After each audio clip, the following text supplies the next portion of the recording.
and welcome to Washington Talk. I'm Eun Cho. President Trump struck a conciliatory tone on North Korea's recent actions, while his top military and security advisors confirmed North Korea's short-range missile launches violated UN Security Council resolutions. Why is President Trump's view different from his aides?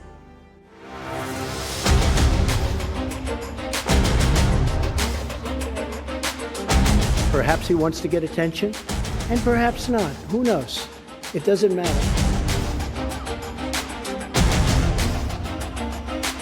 Let me just be clear. These were short-range missiles, and those are a violation of the UNCR.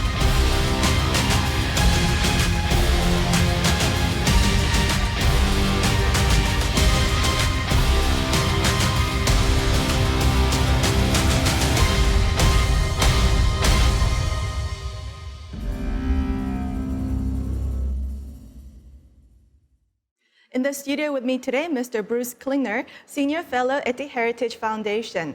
Mr. Klingner was CIA's Deputy Division Chief for Korea. Also joining me, Mr. Scott Snyder, Director of U.S.-Korea Policy Program at the Council on Foreign Relations.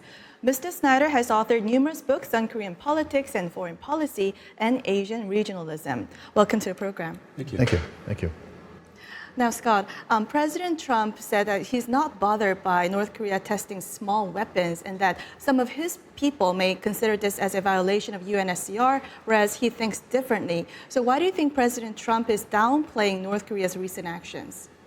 Well, I think that President Trump wants to keep the door open to diplomacy, but perhaps the more significant thing about President Trump's response is that it shows that President Trump sees Kim more as a foil than as a foe. And what I mean by that is that President Trump has this background in professional wrestling, and he likes the interaction between the good guy and the bad guy. And I think he loves the plot line related to the question of the future of the relationship with Kim Jong-un. Is Kim Jong-un going to be won over by his charm? What happens if Kim Jong-un gets onto Trump's bad side? All of this is more important, I think, to President Trump, unfortunately, than the potential outcome of any kind of interaction in diplomacy. Bruce, Secretary Shanahan and Ambassador Bolton all confirmed that this is in violation of UNSCR. So some people interpret this as a disagreement within the administration. But could this be a strategy of good cop and bad cop? I don't think it's a strategy. What we've seen the president over time on North Korea has been at odds with his National Security Advisor, the Department of State, the Pentagon, and the intelligence community. He highly prizes what he thinks is a very strong relationship with Kim Jong-un. And it's almost as if he decides, well, I've been successful in my part, now it's up to the rest of the government to achieve denuclearization. And if that's not achieved, well, that's not his fault because he's focused on the relationship. But so far, this relationship hasn't produced any of the strategic objectives the U.S. is seeking.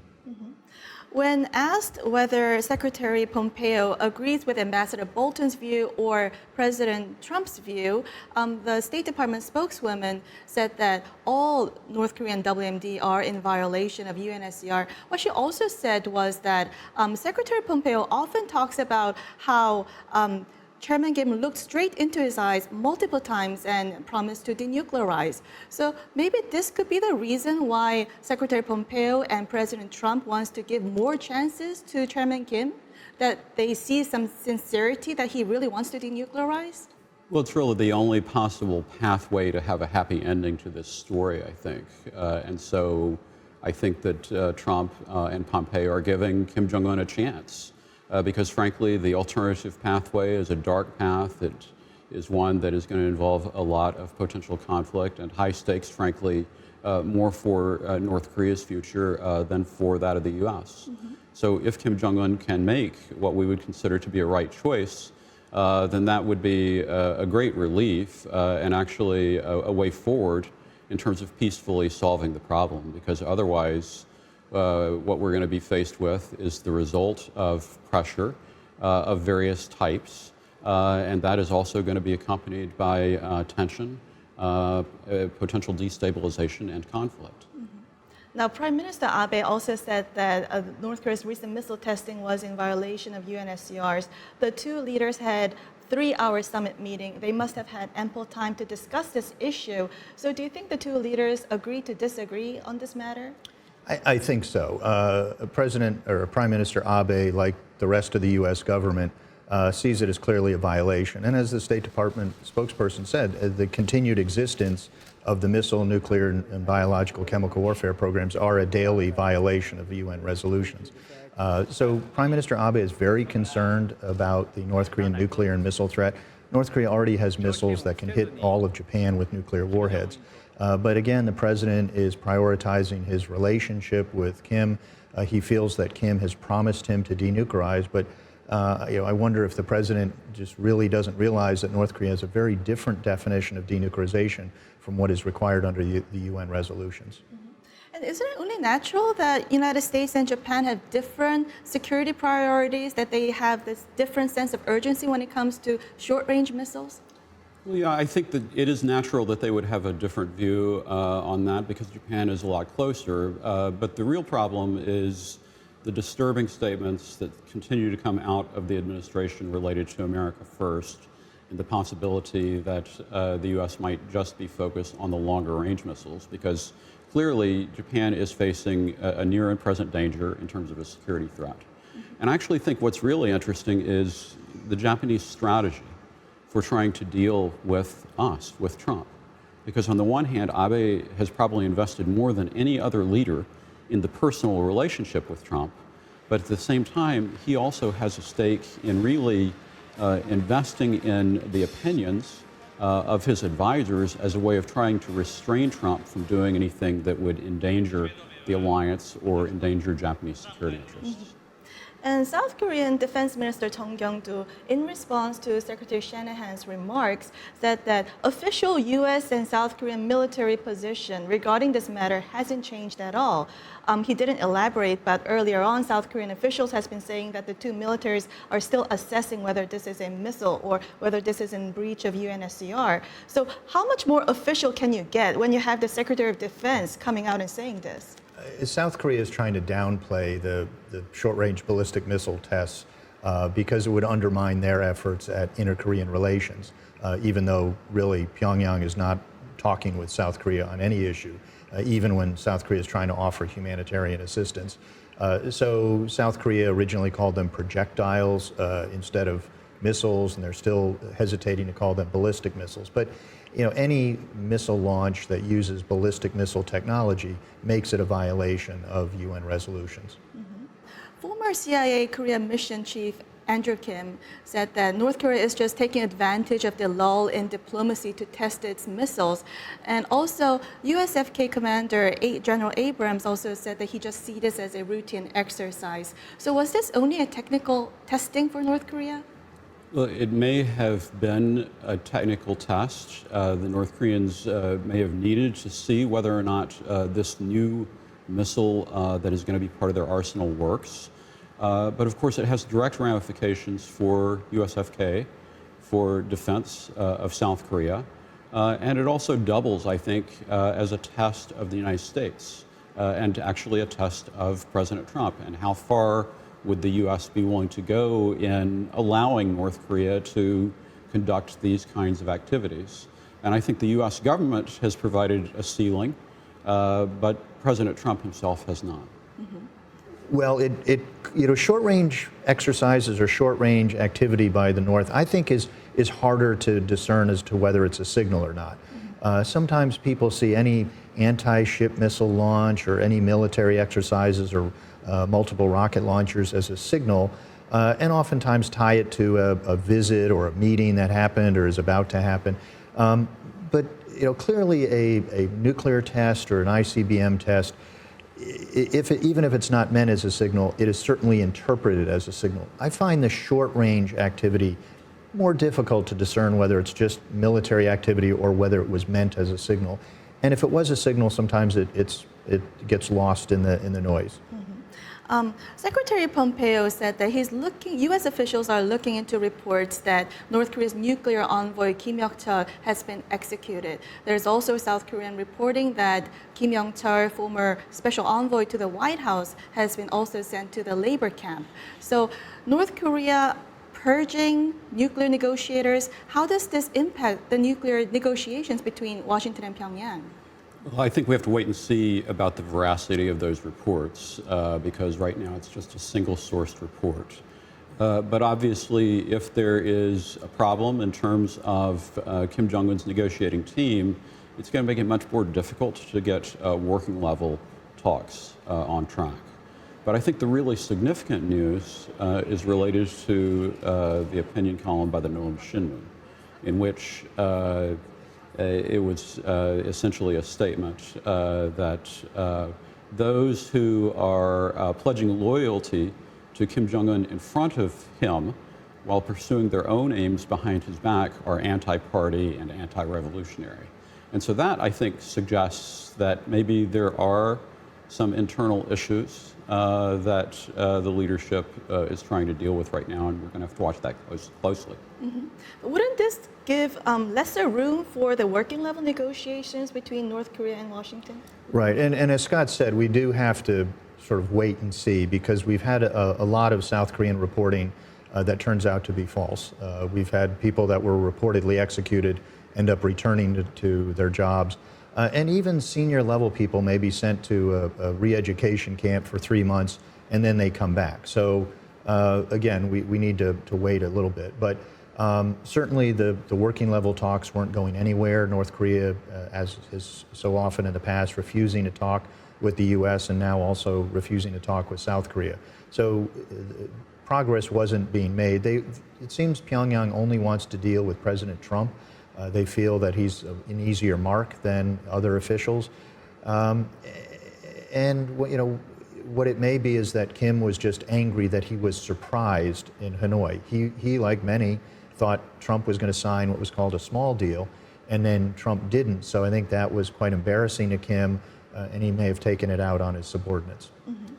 But there's one thing I think is really important, and that is that Kim Jong-un, in his Supreme People's Assembly speech in April, still seemed to leave the door open for some kind of talks in preparation for a third summit. And it would really have to be working level talks to prepare for that. But of course, he also was demanding that the U.S. make a concession and change its position as a prerequisite to move forward down that path. Mm-hmm. Special Representative Biegun is attending the Shangri-La conference and meeting with nuclear envoys from Tokyo and Seoul. This is first such trilateral meeting in 3 months. Mm-hmm. Can we expect something useful coming out of this? And also, because Special Representative Biegun is not meeting with North Korean officials, is he now managing the partners and allies and trying to prod their sanctions enforcement? Well, I think Mr. Biegun has a number of objectives. He's just trying to coordinate, particularly with our allies, on policy towards North Korea when North Korea is not coming back to the table. And oftentimes in the past, you'd have the nuclear envoys from the 5 other parties other than North Korea coordinating with each other, either trying to get things back on track or just coordinating the policy. Certainly, Mr. Biegun is also trying to enhance sanctions enforcement, and also, I think the U.S. and South Korea, or the U.S. and Japan, are very closely aligned on North Korea policy. But South Korea has, in Washington's view, been overly eager in offering benefits to North Korea. But President Moon is very constrained in what he can actually deliver because of really any economic activity with the North would be a violation of UN or U.S. Sanctions. Mm-hmm. Ambassador Gallucci said the timing of the seizure of Weiss Honest is unfortunate. So do you think this could emerge as a big stumbling block, and how can we resolve this? And so I think the question that we really are going to have to grapple with is that when that happens, the North Koreans usually insist on the return of the assets before making progress. And so that is a risky potential pathway. With BDA, it put Chris Hill into a very uncomfortable situation of having to give back the money as part of getting North Korea back on track to try to implement the 6-party talks. And so in this case, I would say that one possible way of addressing that issue would be to consider an exchange of seized assets, because we have the wise honest. The North Koreans have a seized asset called the Pueblo. This is the 50th anniversary of its being taken. And I can't think of a more dramatic way that North Korea could signal that it really is changing its hostile attitude toward the United States. At the same time, it would be a big political win for President Trump to get that back. So, Bruce, the diplomacy is in a standstill, but do you see any opportunity or occasion where we could see some resumption of the talks? Well, right now the U.S. is saying that we'd have to have some progress at the working level before we have another summit. But then again, last December, National Security Advisor Bolton said it's the very lack of progress which affirmed in the president's mind the need for a second summit. So if we get to the end of the year, President Trump may say, we haven't had any progress, I need to step in and try to have a breakthrough, or step in as a way of lowering tensions if they're building. Mm-hmm. We'll leave our conversation here and now watch video for our next discussion. Okay.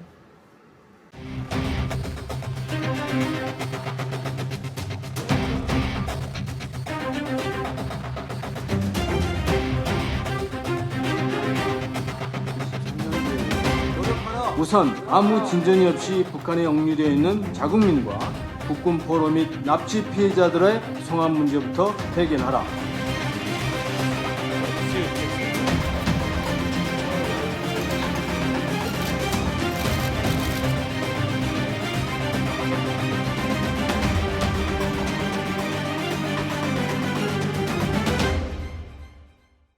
South Korean human rights groups held a series of press conferences in May, calling on the South Korean government to exert efforts to bring back the 6 South Koreans detained in North Korea. Activists point out the government should at least confirm their safety and health conditions.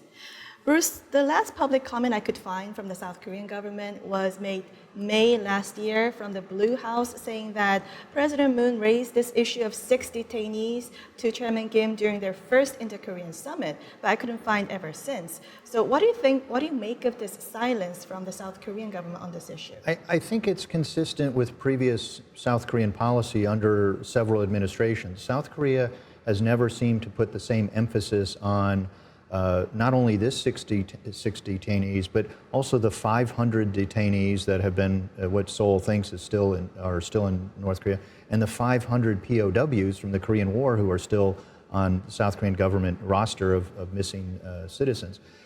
South Korea has never really put the emphasis on demanding progress on returning those South Korean citizens, as Japan has put on the 13 or 18 abductees. So when South Korea during the six-party talks would criticize Japan for putting too much emphasis on the abductees, I tended to reverse the criticism and say, why are you putting so little emphasis on what could be 1,000 of your citizens who are perhaps still in detention in North Korea? Mm-hmm. As Bruce just mentioned, Japan put so much effort in saving their own citizens, and the latest President Trump's meeting with the families of the abductees, that was a very strong visual message. So how stark is the difference between Seoul and Tokyo on saving their own citizens? Well, I think it's a quite stark difference, because actually the government of Japan has prioritized the issue of the abductions, sometimes even over denuclearization, seemingly. And so I do think that has been a centerpiece for Japanese policy toward North Korea, but it hasn't really gotten the Japanese very far. At the same time, South Korea seems to have sidelined the human rights issue and actually has achieved just as meager a result in terms of human rights. And so, this really is a critical question, because it's the responsibility of the government to look after citizens. And so I think South Korean citizens have a right to expect that their government will make every effort to raise this issue with North Korea. Mm-hmm. Bruce, why do you think North Korean government released American hostages and not South Korean hostages? Well, the Trump administration would say it's because of the president's strength and resolve. But the return of the detainees is not unique to the Trump administration. And in fact, we had more detainees of Americans released during the Obama administration, 11 of them, whereas 4 have come home during the Trump administration. I think North Korea, sometimes they will use the American detainees as a bargaining chip, but often it's in North Korean eyes, the Americans have committed some crime, including a serious crime under North Korean law. And then, in a way, after they've served their purpose, then North Korea often wants to get rid of them, either to improve relations with the U.S. or just they're concerned that the American detainee may die in North Korean captivity. I just want to say, I think that in the inter-Korean context, this issue is a much more difficult issue than it is for North Korea dealing with other countries. Because, as we all know, citizenship itself is a contested issue between South and North Korea. Both governments claim sovereignty over the same individuals. And so the way that the North Koreans approach this issue, even bureaucratically, it's managed through a different channel, the Compatriots Committee. There's all sorts of complications, I think, that result from that. But I just want to say that this is not an easy issue. At the same time, it's an issue that has to be addressed squarely. And considering what happened to American college student Otto Warmbier, should we be concerned about the South Korean detainees' safety? Certainly, and Mr. Warmbier was not the only American who was, mistreated during his captivity. And certainly anyone in North Korean captivity, you have to worry about their safety. Some Americans were treated relatively well in a guest house rather than a gulag. But it seems like with Korean Americans, they were treated more harshly than non-Korean ethnic Americans. So I think with South Koreans, you have to worry that, as Scott has pointed out, that they're treated differently than other foreigners, perhaps not treated as well. And so, Scott, how can the South Korean government solve this issue? It's going to be very difficult to solve, but the first step is to prioritize the issue. It should be right at the front of any discussion of humanitarian concerns. And a lot of times in the inter-Korean relationship, the focus by default goes to divided family exchange. But I would argue that this issue is actually a more serious and more pressing issue, precisely because there is no mechanism for accountability or confirmation of the human condition of the individuals who are being detained. We'll have to leave it here and now move on to our next segment. Now time for the photo moment, time to look at an interesting North Korea picture. Today we have a picture of students of North Korea's Kim-Cheok University, ranked 8th at the International Collegiate Programming Contest. Students from the world's top universities compete in this annual event, writing computer programs to solve problems. Russia's Moscow State University ranked first, followed by MIT. Since 2013, North Korea's top universities won prizes 30 times at international programming competitions. Scott? Well, there's no doubt that North Korean students may be the cream of the crop, and these are such smart people. You have to wonder what they're thinking, not about the competition, but about the chance to have an international experience, and what they might be taking back as critical thinkers from the opportunity to get out of North Korea and see how other students such as themselves are living in the world. Bruce? I'd have two reactions. The first is the engagement, and that anytime you have interaction between North Koreans and foreigners, whether it's in North Korea or outside, is a good thing. You try to break down the myths or the stereotypes that each side has towards the other. To be a bit more cynical, I also think that with computers and technology, whether these groups or these students will be going into the many thousands of cyber warriors, as North Korea calls them, that have made North Korea, some intelligence officials say, in the top 3 countries of the world in their cyber attack capabilities. And some former government officials are concerned that after some missile provocations, North Korea may turn to cyber attacks. So that also raises concerns. Well, that's all the time we have for this week. Mr. Snyder, Mr. Klingner, thank you for joining us. Thank you. Thank you. Thank you. And this was Washington Talk from the Voice of America, and I'm Eun Jung Cho. Join us next week for more analysis on North Korea.